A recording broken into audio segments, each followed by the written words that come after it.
Okay, so my last video left the gearheads greatly dissatisfied, right? But you didn't tell me what to carry. You didn't tell me what kit to make. Okay, hey, there are some things that should you get caught in a situation like happened in Boston, you know, or something like that, in some type of terrorist style incident, think 911, you're on the street, New York City, that kind of thing.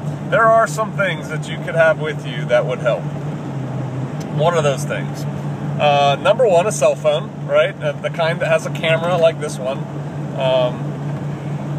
Understand that cell phone lines very quickly get clogged, but text lines sometimes last longer. It also uses less battery power. And so you could have a cell phone to communicate just a quick "I'm okay" message to loved ones, that kind of thing. And also the camera is pretty cool, right? You know, you could end up maybe getting some evidence or, you know, whatever, but it might be good to have a camera. You never know when that's going to be necessary. So, you know, a cell phone, I don't need to tell you to bring that. Either have one and carry it everywhere, or you don't. Something else, suitable shoes. It amazes me. I'm getting ready to travel again, and I'm going to be sitting in airports watching people, which is what I always do. I just watch people. And the people who wear inadequate shoes just kills me. Wear shoes that you can run in. Wear shoes that you can walk home in. You know, shoes that you can walk 20 miles in or something. You can walk 20 miles, right? That's something else you can do to get ready for a terrorist attack on you, is get fit. You know, when it's time to sprint, you need to be able to sprint. When it's time to carry your buddy or your loved one, you know, a block down the road with them over your shoulder or something, you need to be able to do that so you can get fit. That's something you can carry with you, and that's something you can use in all kinds of different situations. Fitness. So get fit. I know that's wildly unpopular. You don't want to hear that. I'm telling you the truth. So have some shoes. You should have a knife. Man, woman, doesn't matter. Assuming it's legal, you know, where you are, you should have a knife. I don't go anywhere without a knife except the airport, and it kills me when I go there. I'm pulling it out now. Let's see, can you see this? Clip it. This is my civilian carry knife, right?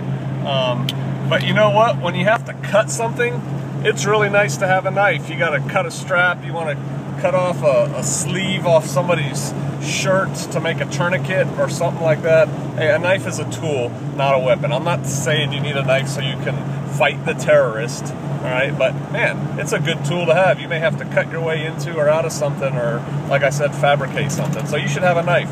And women should carry knives just like men. Women mostly carry many women carry purses. You can carry all kinds of cool stuff in there. Throw a good pocket knife in there.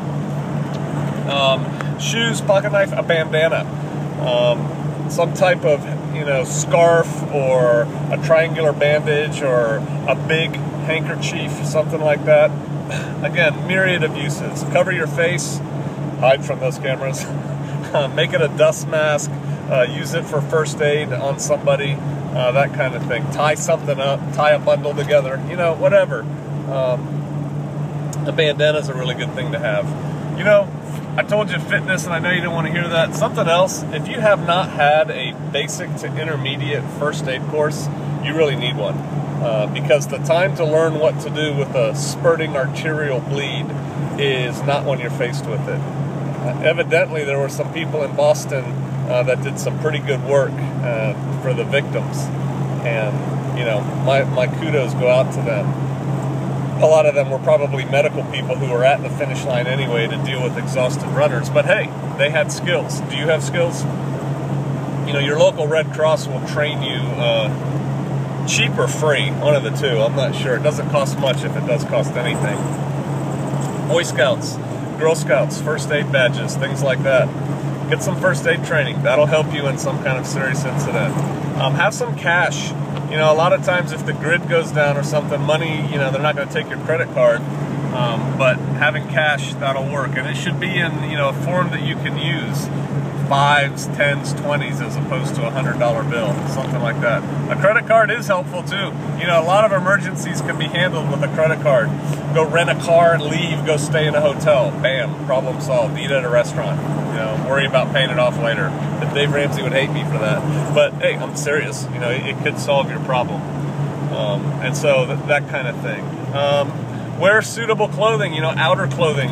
Wear clothing that will deal with the worst weather that you can likely anticipate where you are. That's another thing I see. I see people in the wintertime flying from Kansas City, let's say, to, you know, Hawaii.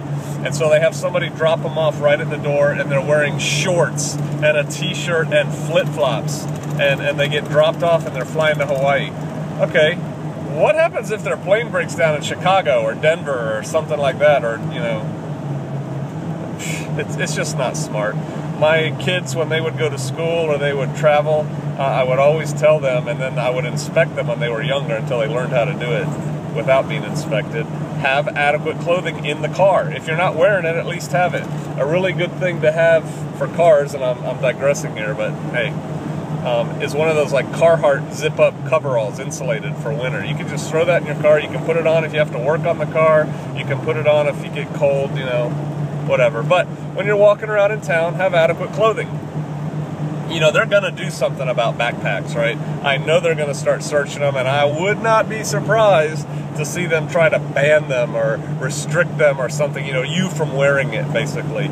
But until they do, just a regular day pack is a great thing to carry, because you know that coat, that Gore-Tex parka or that raincoat or that light sweater or whatever that you don't want to wear at noon because it's too hot, but it would be really nice to have at 7 o'clock at night. You can throw that in your backpack, you know, along with maybe some minimal first aid supplies, that kind of thing. But hey, just dress appropriately, carry a couple tools, have your head on right, think about things. I'm not telling you to carry a Glock to fight the terrorists. You should carry a Glock to fight the bad people. You should have that anyway, but you're not going to fight a terrorist. They don't want to fight you. Knife, bandana, shoes, adequate clothing, get fit, get some first aid training, be aware, have your head on a little bit of a swivel, pay attention to what's going on, and yeah, avoid crowds. All right, hey, I'll see you out there.